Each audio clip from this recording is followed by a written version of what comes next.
जब कोई चीज़ काफ़ी महत्वपूर्ण होती है तो आप उसे करते हैं, भले ही परिस्थितियाँ आपके पक्ष में ना हो। इसलिए आप पढ़ाई करिए, क्योंकि परिस्थितियाँ आपके पक्ष में हो या ना हो, आप पढ़ाई को जब महत्वपूर्ण मानेंगे तो पढ़ाई ऑटोमेटिक आप करने लगेंगे।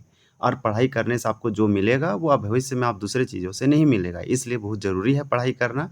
सफलता मिले या ना मिले, आपका कर्तव्य या ड्यूटी होना चाहिए स्टडी करना। नमस्कार दोस्तों, स्वागत है आपका हमारे चैनल में। आज के इस वीडियो में चर्चित पुस्तकें और लेखक करंट अफेयर से संबंधित यहाँ पे 2026 के टॉप बुक एंड ऑथर से 10 प्रश्न है, जो कि आप अच्छे से रिवीजन कर लीजिए और प्रैक्टिस, ताकि आने वाले सारे एग्जामों के लिए इंपॉर्टेंट हो जाएगा। महत्वपूर्ण क्वेश्चन आंसर है और बहुत ही छोटा सा वीडियो होगा। बहुत अच्छे से आप पहले से भी पढ़े होंगे, तो यहाँ से आपका जो है बहुत अच्छे से रिवीजन हो जाएगा। तो देखिए, आपसे पहला प्रश्न पूछा जा रहा है। ये इंपॉर्टेंट लाइन था, आप जो हम बताएं फर्स्ट में, इसे आप याद रखिए ताकि आपको जीवन में कहीं ना कहीं ज़रूर काम आएगा। आप वो काम करते हैं जो आपके लिए बहुत इंपॉर्टेंट होता है, इसलिए अगर जो व्यक्ति पढ़ाई को इंपॉर्टेंट दे दिया वो पढ़ाई करना ही लगेगा। नरेंद्र मोदी संग मेरी अनुभव पुस्तक का विमोचन किसने किया? तो यहाँ पे 1 का राइट आंसर आपका ये होगा, एम वेंकैया नायडू। एम वेंकैया नायडू पहले भारत के उपराष्ट्रपति वाइस प्रेसिडेंट थे। तो नरेंद्र मोदी संग मेरी अनुभव पुस्तक का नाम है। इस पुस्तक का विमोचन एम वेंकैया नायडू के द्वारा किया गया। इसी प्रकार से आपका अगला है 2026 का पुस्तक ही है कि वर्ष 2026 की चर्चित पुस्तक the book of guilt. The book of guilt की लेखिका कौन है? तो इस प्रकार से 2 का आपका यहाँ पे राइट आंसर बी होगा, कैथरीन रिचे। कैथरीन रिचे का नाम याद रखिएगा। आपका नेक्स्ट प्रश्न है कि नवीनतम पुस्तक I am a soldier wife the life and love of Tony leather के लेखक कौन है? तो आपका यहाँ पे आप क्या आंसर हो जाएगा? 3 का सी हो जाएगा, गीतिका लीदर। इन्हीं के नाम से यहाँ पे देखिए, आपको यहाँ पे छिपा हुआ आपको दिख जाएगा, और इन्हीं के नाम से टाइटल में ऐड किया गया है, तो जो कि आसानी से आपको याद हो जाना चाहिए। वर्ष 2026 की बहुचर्चित पुस्तक थी the chief minister and the spy and unlikely friendship के लेखक कौन है? तो 4 का राइट आंसर आपका ये होगा, अमरजीत सिंह दौलत। अब हम लोग अगला प्रश्न देख लेते हैं कि मई 2026 में महिला सुरक्षा और अधिकारों पर आधारित पुस्तक सुरक्षा सखी का विमोचन किया गया। इसकी लेखक कौन है या लेखिका कौन है? तो आपका यहाँ पे 5 का राइट आंसर हो जाएगा बी। आप याद रखिएगा, सीमा।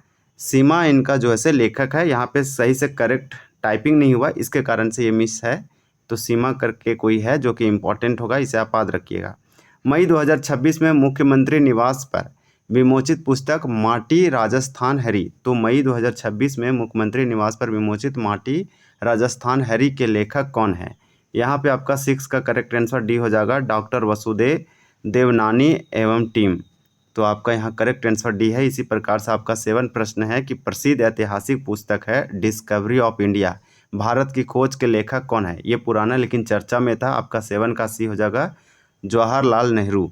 आपका देखिए नेक्स्ट है कि प्रसिद्ध महाकाव्य गीतांजलि के रचनाकार कौन है जिन्हें इसके लिए नोबेल पुरस्कार मिला था? तो गीतांजलि के लिए नोबेल शांति प्राइज जो दिया गया था, ये आपका 8 का यहाँ पे बी हो जाएगा, रविंद्रनाथ टैगोर। आप याद रखिएगा, 2000 नहीं 1913 में दिया गया था। पूरे एशिया कॉन्टिनेंट के पहले व्यक्ति थे जिसे नोबेल प्राइज़ मिला था। भारतीय न्यास शास्त्र पुस्तक के लेखक कौन है? तो आपका 9 का करेक्ट आंसर ये होगा, अशोक कुमार पांडे। तो अशोक के पांडे, जिसे अशोक कुमार पांडे भी कहते हैं, न्याय शास्त्र पुस्तक के लेखक है। आपका प्रश्न 10 है, और 10 ये है कि चर्चित पुस्तक लास्ट शॉट का इतिहास और मेरे इर्द गिर्द के लेखक कौन है जिनका विमोचन विधानसभा अध्यक्ष द्वारा किया गया? तो आपका 10 का राइट आंसर ये होगा, तो ब्रज मोहन द्विवेदी। आपका अगला प्रश्न है, यहाँ पे आप देख रहे होंगे 11 नंबर क्वेश्चन के अंतर्राष्ट्रीय भूटान भारत साहित्य रत्न सम्मान से सम्मानित लेखिका कौन है जिनकी रचनाएं चर्चा में रही? तो 11 का राइट आंसर सी होगा, कौशल्या अग्रवाल। फिर आपका अगला प्रश्न है, इस वीडियो का अंतिम और लास्ट है कि विश्व हिंदी रत्न मानक उपाधि से सम्मानित साहित्यकार और लेखिका सुमित्रा माथुर की नवीनतम कृतियां किस क्षेत्र से संबंधित है? 12 का राइट आंसर भी होगा, शिक्षा कविता और साहित्य से संबंधित है। इस प्रकार से प्रश्न बहुत ही कम थे, कुछ क्वेश्चन इसमें इंपॉर्टेंट थे और 1-2 क्वेश्चन में त्रुटि हम लोग को देखने को मिला टाइपिंग में। इस प्रकार से आप ज़रूर याद रखिएगा, फर्स्ट 2-3 क्वेश्चन जो आए बहुत ज़्यादा इंपॉर्टेंट था। हम लोग दूसरे वीडियो लाएंगे लेखक और आपका जो है सो पुस्तक से, और उसमें कम से कम 40 से 50 प्रश्नों को कवर करेंगे जो इम्पोर्टेंट है, ताकि और आपका ये टॉपिक परिपूर्ण और बहुत अच्छे से रिवीजन हो सके। तो चलिए एंड करते हैं। वीडियो देखने के लिए धन्यवाद।